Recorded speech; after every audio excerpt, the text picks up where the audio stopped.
قرآن میں اللہ نے کیا کہا ہے؟ وَجَعَلْنَا نَوْمَكُمْ سُبَاتًا. میں آپ کو ٹینشن ڈپریشن سے بچنے کی اصل چیز بتا رہا ہوں. قرآن کیا کہتا ہے؟ قرآن نے کافی چائے کا تذکرہ نہیں کیا. قرآن نے کیا کہا ہے؟ ہم نے رات بنائی لتسکنو تاکہ تمہیں کیا ملے؟ سکون. دماغ کو کیا ملے؟ فریش ہو جائے دماغ. سکون ملتا تو فریش ہوتا ہے نا. لیکن وہ کون سی رات؟ وہ یہ والی راتیں نہیں ہیں جو آج ہماری راتیں گزر رہی ہیں. پوری رات موبائل پہ، پوری رات آپ فون پہ گپے مار رہے ہیں. اس رات کو اللہ نے سکون کے لیے نہیں بنایا. وہ رات بنائی ہے جس کے بارے میں قرآن کہتا ہے وَجَعَلْنَا نَوْمَكُمْ سُبَاتًا. 30ویں پارے کا پہلا رکوع. سب عربی میں کسے کہتے ہیں؟ کاٹنے کو. اللہ کہتے ہیں ہم نے تمہاری نیند کو کاٹنے کا ذریعہ بنایا. کینچی ہے یہ نیند. کیا مطلب کاٹنے کا؟ آپ کا جو اس دنیا سے کنیکشن ہے نا، جو تاریں گئی ہیں جہاں سے اس دنیا کے سگنل آپ کے دماغ میں آ رہے ہیں، نیند ان سگنل کو کیا کر دیتی ہے؟ اس تاروں کو کیا کر دیتی ہے؟ کاٹ دیتی ہے. دیکھو ایک آسان مثال سے بات سمجھاتا ہوں. انسان کے جسم کے ہر پارٹ کو آرام چاہیے کہ نہیں چاہیے؟ بولو. آرام کسے کہتے ہیں؟ آپ کی باڈی کا جو پارٹ کسی کام میں مشغول ہو تو کچھ وقت کے لیے اس سے وہ کام چھڑا دیا جائے، اس کو ریسٹ کہتے ہیں. اٹ از کالڈ، بولو نا، ریسٹ. مثال کے طور پر میں بول رہا ہوں، اب میرے گلے کا کام ہے بولنا. بولتے اگر میں کبھی خاموش ہی نہ ہوں تو مجھے گلے کو آرام دینے کے لیے کچھ وقت کے لیے کیا کرنا پڑے گا؟ خاموش رہنا پڑے گا. ایسا ہی ہے نا. تو گلے سے کام تھا بولنا، اس کا ریسٹ کیا ہے؟ اس سے بولنا آپ چھڑوا دیں تو کچھ وقت کے لیے سکون میں آ جائے گا، وہ دوبارہ بولنے کے قابل ہو جائے گا. کان کا کام کیا ہے؟ سننا. ہر وقت سنتے آدمی کہتا ہے بند کر یار اس کو، تھک جاتا ہے نا کان. یار تھوڑی دیر سکون کا ماحول چاہیے، کچھ نہیں سننا ہم نے. ٹانگوں کا کام کیا ہے؟ ابے بولو نا. چلنا. چلتے ایک وقت آتا ہے آپ کہتے ہیں یار بیٹھ جاؤ یار، کچھ دیر ریسٹ کر لو، لیٹ جاؤ، کچھ آرام دے دو. تو ٹانگوں سے چلنا چھڑوا دینا یہ ٹانگوں کا ریسٹ ہے. ایسے ہے یا نہیں ہے؟ جم میں آپ جاتے ہو، وزن اٹھا رہے ہو، 3 سیٹ لگا لیے، 4 سیٹ لگا لیے، اب نہیں اٹھا جا رہا تو آپ کا ٹرینر آپ کو کیا کہے گا؟ بھائی اب بازو کو تھوڑی دیر کیا دے دے؟ ریسٹ دے دے. جو کام میں مشغول تھا اس سے وہ کام چھڑوا دے. اب دیکھو یہ سارے کام جو ہماری باڈی کر رہی ہوتی ہے، ان کو چھوڑنے کا آرڈر دماغ دیتا ہے. دماغ کہتا ہے چلنا بند کر دو، دماغ کہتا ہے سننا بند کر دو، دماغ کہتا ہے بولنا بند کر دو. دماغ کا اپنا کام کیا ہے؟ دماغ کا ریسٹ کیسے ہوگا؟ دماغ کا کام ہے سوچنا. کیا خیال ہے بھائی؟ اگر آپ لوگ سوچ رہے ہو تو سمجھ میں آئے گا کہ دماغ کا کیا کام ہے؟ سوچنا. مجھے آپ بتاؤ دنیا میں کوئی مائی کا لال ایسا پیدا ہوا ہے جو دماغ کو کہہ کے سوچنا بند کر دے؟ دماغ کو آرڈر کون دے گا؟ ہائے ہائے ہائے، آپ چل رہے ہو، ٹانگوں کو کون آرڈر دے گا کہ رک جاؤ؟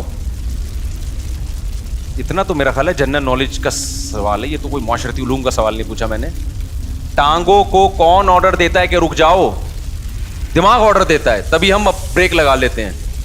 میں بول رہا ہوں، بولتے تھک گیا تو میرے گلے کو کون آرڈر دے گا کہ رک جاؤ؟ دماغ آرڈر دے گا.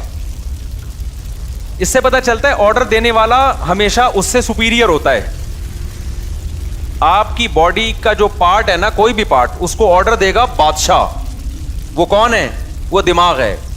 پھر یہ اس کی بات مانے گا، رک جائے گا. کیونکہ ہمارے ٹانگوں کے پاس سوچنے کے لیے دماغ نہیں ہے، وہ خود نہیں رکیں گی، ان کو آرڈر اوپر سے آئے گا. لیکن دماغ کو آرڈر کون دے گا کہ سوچنا بند کر دے؟ نہیں یہی بات. دماغ آرڈر نہیں دے سکتا. دماغ کے لیے کوئی اوپر کی چیز ہو جو دماغ کو آرڈر دے کہ سوچنا بند کر دے. کیونکہ دماغ جب اپنے آپ کو آرڈر دے گا کہ سوچنا بند کر دے تو اس کے لیے دماغ سوچے گا. تو سوچنے کا عمل کم نہیں ہوگا بلکہ سوچنے کا عمل بڑھ جائے گا. ابے کیسے سمجھاؤں؟ مجھے بتاؤ یار. کامن سینس کی بات کر رہا ہوں یا نہیں کر رہا؟ کافی پی کے آئے ہیں کہ نہیں آئے ہیں؟ مجھے یہ بات بتاؤ. اگر کافی کی عادت نہیں ہے نا پھر بغیر پیے بھی دماغ فریش ہوگا. اگر عادت پڑ چکی ہے تو ایک ایک کپ آپ کو پلانا پڑے گا, اس کے بغیر کھوپڑی میں بات نہیں آئے گی. یہ نقصان ہے کافی کا. پھر بھی ہم کہتے ہیں پی لو, ہمیں بھی کبھی دماغ کھوپڑی کام نہیں کر رہی ہوتی, 2 چسکے ہم بھی لگا لیتے ہیں. ٹھیک ہے, پیدا تو اسی سوسائٹی میں ہوا ہے نا, فضائل نہیں بیان کرتے ہم. اچھا خیر, تو اب دماغ کا کام کیا ہے؟ دماغ کو سکون ایسے ملے گا سوچنا چھوڑ دے. اب آپ کیا کرو گے؟ اب آپ بیٹھ گئے, ٹانگوں کو آرڈر دیا رک جاؤ, ٹانگیں رک گئیں. کمر تھک گئی ہے بیٹھے بیٹھے, کمر کو آرڈر دیا بھائی لیٹ جا, لیٹ گئے بھائی. اب دماغ تھک گیا آپ کا, اب آپ دماغ کو آرڈر دے رہے ہو سوچنا بند کر دے. دماغ کا باپ بھی سوچنا بند نہیں کرے گا بلکہ اور سوچے گا. تبھی تو اوور تھنکنگ کی ایک بیماری ہے نا. لوگ کہتے ہیں ہم جب سونے کے لیے لیٹتے ہیں تو اس وقت تو بالکل ہی نیند اڑ جاتی ہے ہماری. ویسے چلتے پھرتے رہیں گے نیند آئے گی, بیٹھے ہوئے ہیں نیند آ رہی ہے, سونے کے لیے لیٹے اور نیند کے علاوہ اب سب کچھ آنا شروع, کیونکہ دماغ اب نیند کے بارے میں سوچنا شروع کر دیتا ہے کہ سو تو نہیں سویا, صبح دیر ہو جائے گی, دماغ خراب ہوگا, یہ ہوگا. اس سے نیند آنے کے بجائے کیا ہوتی ہے؟ اس ٹینشن سے نیند اور اڑتی ہے. سمجھ میں آ رہی ہے بات؟ تو اس کا حل اللہ نے کیا رکھا ہے؟ اللہ نے کہا یہ تمہارے بس میں نہیں ہے کہ تم سو جاؤ, کیونکہ تمہارے پاس جو سب سے پاورفل پارٹ ہے نا وہ دماغ ہے. اس دماغ کے کنٹرول میں میں نے تمہارے سارے پارٹ دے دیے ہیں. دماغ کس کے کنٹرول میں ہے؟ وہ میرے کنٹرول میں ہے. وہ کسی کا باپ بھی نہیں سلا سکتا جب تک میں نہیں چاہوں گا. لہذا تم نے کیا کرنا ہے؟ سونے کے اسباب اختیار کرنے ہیں. سونا تمہارے بس میں نہیں ہے. اسباب کے بتی بجھا دی, لیٹ گئے, سکون کا ماحول ہو گیا, پنکھا چلا دیا, یا نیند کی گولی کھا لی, بہت زیادہ ہو گیا تو یہی ہوگا نا. تو اس سے نیند کی گولی بھی آپ کو یاد رکھو سلاتی نہیں ہے. وہ کیا کرتی ہے؟ آپ کے جو پٹھے ہیں ان کو ریلیکس کر دے گی, خیالات کو مجتمع کر دے گی. نیند ڈاکٹر کہتے ہیں کہ نیند خود سے آتی ہے انسان کو, کوئی دوا نہیں لاتی نیند. دوا یہی ہے کہ وہ اسباب پیدا کر دیتی ہے, اس کے سکون کے اسباب پیدا کر دیتی ہے. لیکن دوا ڈائریکٹ نیند لانے والی اب تک کوئی دوا میری معلومات کے مطابق ایجاد نہیں ہوئی, جو ڈاکٹر کہتے ہیں. تو اب کیا ہوتا ہے؟ اب اللہ تعالیٰ بیچ میں آتے ہیں. اللہ تعالیٰ کہتے ہیں وَجَعَلْنَا نَوْمَكُمْ سُبَاتًا, تم اسباب اختیار کرتے ہو, لیٹ جاتے ہو. ہم کیا کرتے ہیں؟ تمہاری نیند, ایک کینچی لے کر آتے ہیں ہم, کیونکہ ہم جو سوچنا بند نہیں کر رہے نا, وجہ اس کی کہ ہمارے دماغ کا اس دنیا سے کنیکشن ہے. یہ کنیکشن جب تک ختم نہیں ہوگا اس وقت تک آپ سوچنا بند نہیں کر سکتے. آپ جب سونے کے لیے لیٹے, دن بھر کے خیالات ہیں, ابے یہ آیا تھا, یہ ہوا تھا, دوسری شادی, تیسری شادی, میرے بیان کسی نے سنے ہو, ٹھیک ہے نا, شادی نہیں ہو رہی یا ہو گئی ہے تو مصیبت. میرے جس نے بھی بیان سنے ٹینشن میں, وہ بھی ٹینشن میں جس کی نہیں ہو رہی, اور جس کی ہو گئی ہے وہ اس سے بڑی ٹینشن میں کہ یار یہ میں کیا کر بیٹھا ہوں.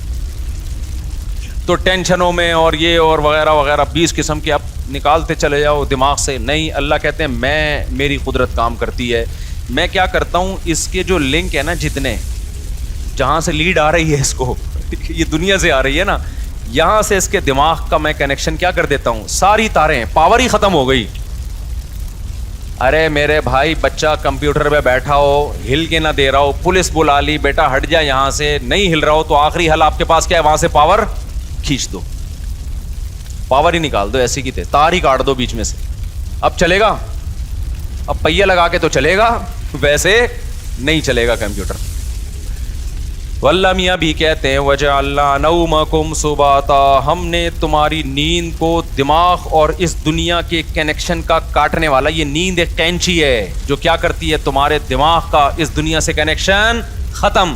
اصل بات جو میں بتانا چاہ رہا تھا, اللہ قرآن میں کیا کہتا ہے کہ تمہیں سکون دماغ کو اس وقت ملے گا جب کافی پیو گے, نہ چائے پینے سے, نہ چرس پینے سے, ہیروئن پینے سے, نہ دماغ کے سکون کے لیے اللہ نے نیند بنائی ہے. اور وہ والی نیند جو تمہارا اس دنیا سے کنیکشن ختم کر دے. کیونکہ ہم نے بہت سے لوگوں کو دیکھا ہے سو رہے ہوتے لیکن سب پتا ہوتا ہے کہ کیا ہو رہا ہے. اس کا مطلب ان کی نیند نہیں ہوتی ہے. گھوڑے بیچ کے سونے والی نیند کا اللہ ذکر کر رہا ہے قرآن میں. آپ دیکھ لو نا آج کل جو نیندیں ہو رہی ہیں, سو رہے ہیں اور سب سن بھی رہے ہیں کہ ہو کیا رہا ہے, بیگم کیا باتیں کر رہی ہے, کس کی غیبتیں کر رہی ہے, گھر میں ساس کتنے دن سے آگے ٹھہری ہوئی ہے, جا کیوں نہیں رہی ہے, مہنگائی بڑھ رہی ہے, اسٹیبلشمنٹ نے یہ کیا کر دیا اور فلانے نے یہ کیا کر دیا اور مہنگائی کو یہ کیوں ہو گیا وغیرہ وغیرہ 20 قسم کے مسائل، اور سو بھی رہا ہے. ذرا سی بات کرو تو کہتے ہیں کیا. اچھا سوتے سوتے بتا رہا ہوتا ہے چپ ہو جاؤ میں سو رہا ہوں. ابے تجھے پتا کیسے چلا اگر تو سو رہا ہے بھائی. کہتے چپ ہو جاؤ میں کیا کر رہا ہوں، سو رہا ہوں. میں ایک دفعہ سو رہا تھا، گھر والوں نے مجھے اٹھایا کہ دروازے پہ کوئی ہے، تو میں نے کہا مجھے اٹھایا کیوں، کیا نیند خراب نہ ہو جائے نا. میں نے کہا نیند تو ہو گئی خراب، نیند تو ہو گئی خراب. تو گھوڑے بیچ کے سونا، غرق ہو کے سونا، بے ہوش ہو کے سونا، یہ والا سونا کون سا سونا ہے جس کو اللہ نعمت قرار دے رہا ہے اور جو دماغی سکون کا ذریعہ ہے. آج کل یہ والا سونا مارکیٹ سے شارٹ. کیوں شارٹ ہے؟ اس میں ہمارے اپنے گناہ بھی ہیں. اب یہ میرا ٹاپک نہیں ہے لیکن غصے پر کچھ 2 ہفتے سے بیان چل رہا تھا نا، تو اس کو بھی لگا دیتا ہوں اسی کے ساتھ. میں نے بتایا تھا نا آج کل جو ہر آدمی توے پہ بیٹھا ہوتا ہے نا غصے میں، اس کی ایک بہت بڑی وجہ کیا ہے؟ نیند پوری نہ ہونا. لوگ کہتے ہیں ہم تو 7-7 گھنٹے سو رہے ہیں. بھائی آپ سو تھوڑی رہے ہیں، 7-7 گھنٹے آپ سونے کی کوشش میں لگے ہوئے ہیں. اس میں کبھی دیکھو 3 کیفیتیں ہوتی ہیں. ایک انسان اس دنیا میں ہوتا ہے اور ایک بالکل قبر میں ہوتا ہے موت کے بعد. ایک بیچ کی کیفیت بھی ہوتی ہے، کچھ برزخ کی چیزیں دیکھ رہا ہوتا ہے اور کچھ اس دنیا کی چیزیں. قرآن سے پتہ چلتا ہے یہ ایک بیچ کی کیفیت ہوتی ہے جس میں کچھ یہاں کچھ وہاں. بالکل نیند میں بھی ایسا ہی ہے. اللہ نے نیند کو موت سے تشبیہ دی ہے. نیند میں بھی ایسا ہی ہے، یا تو آپ پورے جاگے ہوئے ہیں جیسے بھی بیٹھے ہوئے ہیں، یا آپ پورے سو رہے ہوتے ہیں. آپ کا اس دنیا سے کوئی رابطہ نہیں ہوتا، کچھ پتہ ہی نہیں ہوتا کون رو رہا ہے کون ہنس رہا ہے، سردی ہے گرمی ہے خزاں ہے طوفان آ رہا ہے نہیں آ رہا. اور ایک بیچ کی کیفیت ہوتی ہے جس میں آدھے آدھے خواب بھی دیکھ رہے ہیں اور آدھے آدھے جاگ بھی رہے ہیں. اس والی نیند سے میرے بھائی سکون نہیں ملتا. تو یہ جو گہری نیند ہے نا، اس کے لیے کچھ کام کرنے پڑتے ہیں جو آج کل مارکیٹ سے شارٹ چل رہے ہیں. اور شریعت پہ عمل کر نہیں سکتے جب تک گہری نیند لیتے نہیں ہو، کیونکہ اسلام میں اخلاق کی بہت زیادہ ویلیو ہے. نبی صلی اللہ علیہ وسلم نے فرمایا انسان اچھے اخلاق کے ذریعے تہجد پڑھنے والے اور کثرت سے روزے رکھنے والوں کے مقام تک پہنچ سکتا ہے. یعنی اس کی زندگی میں تہجد بھی نہیں ہے اور روزے بھی نہیں ہیں، لیکن اخلاق کا اتنا اچھا ہے تو اللہ اس کو کس کے ساتھ حشر کریں گے؟ تہجد گزاروں کے ساتھ. اور حدیث میں آتا ہے کہ ایک تہجد گزار اور کثرت سے روزے رکھنے والا برے اخلاق کے ذریعے جہنم کا ایندھن بن سکتا ہے. حدیث کا مفہوم ہے. کیوں؟ بد اخلاقی کی وجہ سے کبھی بیوی سے لڑے گا، کبھی پڑوسیوں سے لڑے گا، کبھی کمیٹی سے لڑے گا، کبھی امام سے لڑے گا، کبھی مؤذن سے لڑے گا، کبھی اسے پھٹا، کبھی گاڑی تھوڑی سی آگے اس کو اٹھا کے ٹھوک دیا. ٹھیک ہے نا؟ تو ساری نیکیاں اس کی کیا ہو رہی ہیں؟ ضائع. کیونکہ ہمیں حدیث سے پتہ چلتا ہے کہ جو شخص لوگوں پہ ظلم کرتا ہے قیامت کے دن اللہ بدلہ ایسے لیں گے کہ اس کی نیکیاں اٹھا کے اس کے پلڑے میں ڈالنا شروع کریں گے. حتیٰ کہ ایک گالی بھی ناحق دی نا کسی کو تو اس کے بدلے میں بھی اس کی نیکی کہاں جا رہی ہے؟ وہاں جا رہی ہے. اور جب اس کی نیکیاں ختم ہو جائیں گی تو اللہ پھر کیا کریں گے؟ جس نے ظلم کیا ہوگا بد اخلاقی کی ہوگی اس کے گناہ اس کو دینا شروع کر دیں گے. میں سمجھا پا رہا ہوں اپنی بات؟ تو اس سے پتہ چلتا ہے بد اخلاقی، بدتمیزی، ہر وقت جلے کٹے رہنا، نیگیٹو سوچ رکھنا، یہ چیزیں اچھے اعمال کے باوجود انسان کو جہنم کا ایندھن بنا دیتی ہیں. اور خوش اخلاقی کے لیے جو میڈیکلی جو ہمارے لیے سب سے زیادہ امپورٹنٹ چیز ہے وہ کیا ہے؟ وہ گہری نیند. تو یہ ہمارے مذہب کا حصہ ہوئی کہ نہیں ہوئی ہے؟ اتنی زیادہ حدیث میں اہمیت ہے نیند کی کہ ایک صحابی آئے، انہوں نے عرض کیا کہ یا رسول اللہ میں ساری رات تہجد پڑھوں گا کیونکہ اللہ نے آپ کی تو ساری خطائیں معاف کر دی ہیں، آپ تو رات کو آرام بھی کرتے ہیں، میں ساری رات تہجد پڑھوں گا، سوؤں گا نہیں. آپ نے فرمایا مر رغب عن سنتی فلیس منی، جو میرے طریقے سے اعراض کرے گا وہ مجھ میں سے نہیں ہے، کیونکہ اصلی و ارقد، میں تو نماز بھی پڑھتا ہوں اور آرام بھی کرتا ہوں. نبی کو معلوم تھا یہ ساری رات تہجد پڑھیں گے نیند پوری نہیں ہوگی، تو پھر آگے نتیجہ کیا نکلے گا؟ آگے نتیجہ یہ نکلے گا کہ وہ تہجد بد اخلاقی کے ذریعے ضائع کریں گے. یہ سمجھتے ہو بات کو؟ تو میں جو نیند اتنا کر رہا ہوں نا، کوئی میڈیکل سائنس کا شعبہ ہی، لیکن میں اس کو اس لیے بیان کر رہا ہوں کہ اس کا مذہب سے بھائی بہت گہرا تعلق ہے. اصلی و ارقد حدیث میں آتا ہے میں تو نماز بھی پڑھتا ہوں اور آرام بھی کرتا ہوں. تم کون ہو بھائی جو نماز ہی پڑھتے رہتے ہو, آرام نہیں کرو گے رات کو. اور ہمارے نبی صلی اللہ علیہ وسلم کی نیند گہری تھی, اتنی گہری تھی کہ آپ صلی اللہ علیہ وسلم کے ہلکے سے خراٹے کی آواز بھی آتی تھی. جب انسان بہت تھک کے سوتا ہے اور گہری نیند سوتا ہے تو جن کو خراٹوں کی بیماری نہیں بھی ہے ان کے ہلکا ہلکا تیز سانس کی آواز آتی ہے. تو ہمارے نبی صلی اللہ علیہ وسلم بھی جب سوتے تھے, آرام کرتے تھے, تو آپ سے معمولی خراٹوں کی آواز آیا کرتی تھی. یہ اس کی علامت تھی کہ آپ صلی اللہ علیہ وسلم کی نیند ہلکی نہیں تھی بلکہ گہری نیند تھی. سمجھتا نہیں ہے نا بات کو. اب گہری نیند کے لیے پھر وہ ٹپس ہیں, وہ پھر وہ ڈاکٹروں سے پوچھیں, آپ اس ڈاکٹر سے پوچھیں خود سو رہا ہو ٹائم پہ, کیونکہ ڈاکٹر خود 3-4 بجے کلینک بند کر کے آ رہے ہوتے, سمجھ رہے ہو نا. تو لیکن اس میں چند چیزیں, ورزش کرے انسان, یہ چائے کافی وافی ان چیزوں سے اپنے آپ کو اس عذاب سے جان چھڑائے. اور بہت ہی کچھ شوق ہے تو چائے پی لو, وہ بھی دن میں 2 کپ بہت زیادہ ہے, لیکن ثواب سمجھ کے وہ بھی نہ کرو. اور رات کو انسان جلدی سے رات کو موبائل بند کر کے رکھ دے لاکر میں. موبائل جو ہے نا یہ رات کو دیکھو ہی نہیں, یہ بہت بڑی تباہی ہے. سو جاؤ رات کو, صبح 2 بجے 3 بجے اڑ جاؤ, اس کے بعد نماز پڑھو, تلاوت کرو, اللہ سے دعا مانگو, پھر موبائل دیکھ لو بیٹھ کے. بھائی کوئی مفید چیز اگر آپ نے دیکھنی ہے, کوئی جنرل نالج کی چیز دیکھنی ہے, کسی کا ولاگ دیکھنا ہے کہ میں بیت الخلاء میں بیٹھا ہوا ہوں کیسا لگ رہا ہوں, ٹھیک ہے نا. اس طرح بھی ولاگ بھی ایسے آ رہے ہیں کہ بس جو اٹرم پٹرم اٹھا کے ڈال دو, بس میں جا رہا ہوں, میں نانی کے جا رہا ہوں, میں خالہ کے جا رہا ہوں, میں پپو کے جا رہا ہوں. تو جا رہا ہے بھائی, تو ساری دنیا جاتی ہے, تو پہلی دفعہ تھوڑی جا رہا ہے. چلو کوئی دوسرے ملک میں جا کے ولاگ بنا رہا ہے, آپ نے وہ ملک دیکھا نہیں ہے, تو آپ کا یار بغیر ٹکٹ ویزے کے کنٹری دیکھنے کو مل رہا ہے, پھر بھی سمجھ میں آتا ہے. لیکن ایسے ایسے ولاگرز آ رہے ہیں, ان پہ تو مجھے تعجب اس لیے نہیں ہوتا کہ ان کو پیسہ مل رہا ہے نا, تعجب تو آپ پہ ہوتا ہے کہ یار آپ کے پاس اتنا ٹائم کہاں سے آ گیا. اور یہ بھی ایک بڑی بےغیرتی کی بات ہے, جس کا ولاگنگ کا چینل نہیں چل رہا نا, اپنی خوبصورت بیوی کو ادھورے لباس میں وہ لے آتا ہے. یار دیکھو, غیرت پہلے ہے, پیسہ بولو بعد میں. میں نہیں کہہ رہا کہ جو بھی عورت کو لے کر آ رہا ہے وہ گندی سوچ کا ہے, بری سوچ کا ہے, میں کسی پہ الزام نہیں لگا رہا. لیکن آپ کی بیوی اٹریکٹیو ہے, خوبصورت ہے, جوان ہے, اور ادھورے کپڑے میں آپ اس کو لا رہے ہیں, تو اس میں تو میرا خیال ہے کوئی دو رائے نہیں ہو سکتی کہ آپ کی نیت کیا ہے.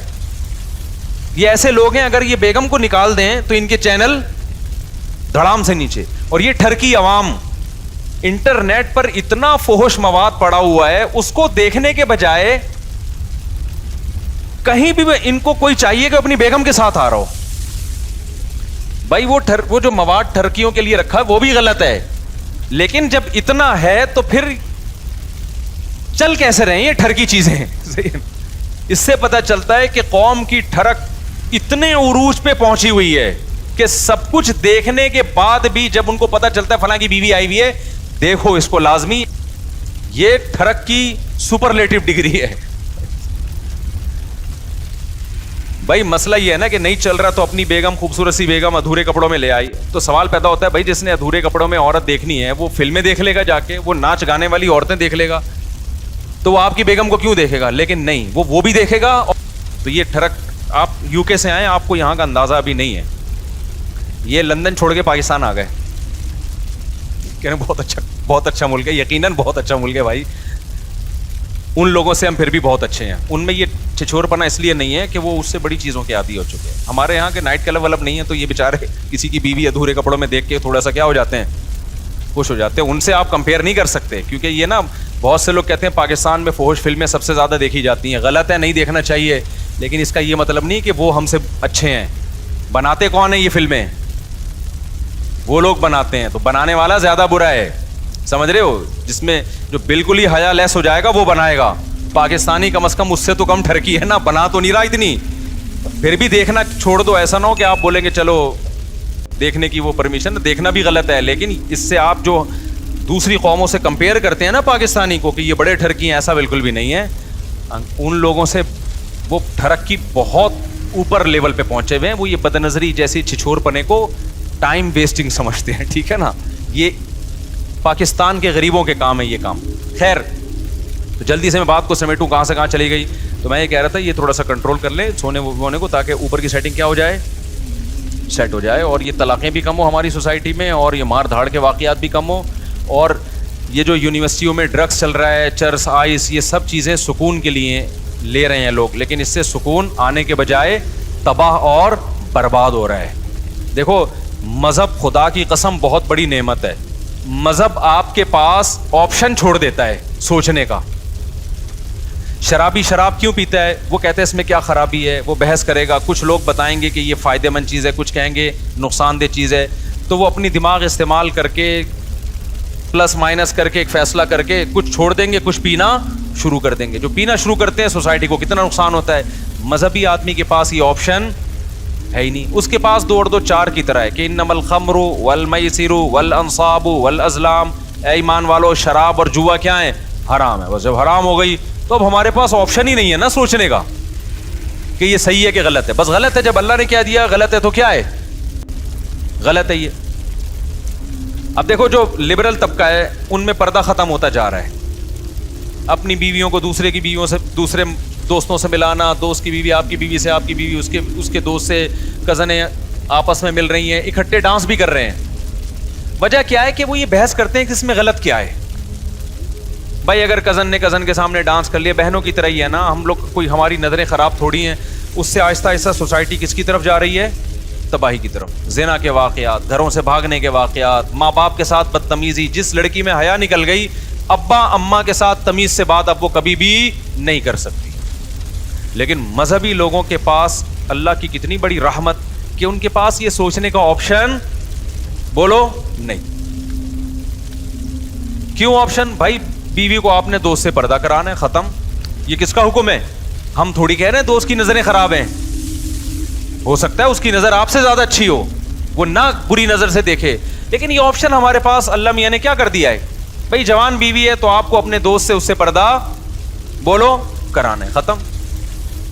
میرے سارے گھر والے میرے بھائیوں سے پردہ کرتے ہیں الحمدللہ. ہماری بھابیاں ہم سے پردہ کرتی ہیں. ہم سب جوائنٹ فیملی میں اکٹھے رہے ہیں.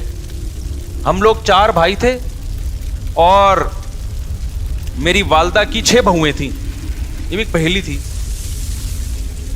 حالانکہ 4 بھائی میں بہویں کتنی ہوتی ہیں؟ 4 بہو. اس وقت 6 بہو. اگر ابھی والدہ زندہ ہوتی تو ایک کیلکولیٹر خریدنا پڑتا ان کو بہوؤں کو گننے کے لیے. خیر, تو ہم ایک گھر میں رہے ہیں اور 4 بھائی اور والدہ کی بہویں کتنی؟ 6 بہویں. تو سب والدہ کی سب بہویں دیوروں سے, جیٹھوں سے پردہ کرتی تھی. یہ جو لوگ کہتے ہیں نا جوائنٹ فیملی میں پردہ ممکن نہیں ہے, یہ میں نہیں مانتا. ہم نے تو کر کے دیکھا ہے بھائی اپنے گھروں میں الحمدللہ. لیکن ہم نے دیکھا ہے کہ بہت سی لڑکیاں جب دیور سے یا جیٹھ سے پردہ کرتی ہیں تو بڑا مسئلہ گھر میں یہ کھڑا ہوتا ہے کہ دیور یا جیٹھ کہتا ہے کہ کیا میں تمہیں برا آدمی نظر آتا ہوں جو مجھ سے پردہ کر کے بیٹھ گئی ہو؟ میں سمجھا پا رہا ہوں اپنی بات؟ ہماری نظریں کیا خراب ہیں؟ ہمیں باہر دیکھنے کے لیے بہت ساری عورتیں ہیں جو آپ پردہ کر کے بیٹھ گئی, ہمیں پتہ نہیں کیا سمجھ رہی ہو. یہ جب بحث گھر میں شروع ہوگی تو آپ پردے کا ماحول نہیں بنا سکتے. اسلام نے ہمارے لیے یہ بحث کا دروازہ کیا کر دیا؟ بولو بند. اسلام نے کہا بھائی عورت کا زینت اس کا بھائی, اس کا باپ, اس کا شوہر, اس کا بھتیجا, اس کا بھانجا, اس کا چچا, یہ دیکھ اس کے سامنے آ سکتی ہے, پوتے نواسوں کے سامنے بھی. اس کے علاوہ سارے اس کے لیے کیا ہیں؟ نامحرم. اب اس کا تعلق اس سے نہیں ہے کہ دیور جیٹھ کی نظر اچھی ہے یا گندی ہے. بھائی اللہ کا حکم ہے بھابھی نے دیور سے پردہ کرنا ہے. تو مذہب والا آدمی جو مذہب کو فالو کرتا ہے نا, بہت سارے کنفیوژن اللہ نے اس کے لیے کیا کر دیے ہیں؟ آسان. ان سے نکلنا آسان کر دیا. وہ کہتے ہیں بھائی شریعت کا حکم ہے, ختم. تو سکون سے زندگی گزرتی ہے, گھروں کا ماحول اچھا ہو جاتا ہے. غیر مسلم لوگ نا پہلے یہ کزنوں سے پردہ ختم ہوا, پھر ناچنا گانا شروع ہوئے, اب اس کے بعد ان کے گھروں کا ماحول آپ غیر مسلموں کا جا کے دیکھو, گھروں میں محبتیں کیا ہو گئیں؟ ختم. خیر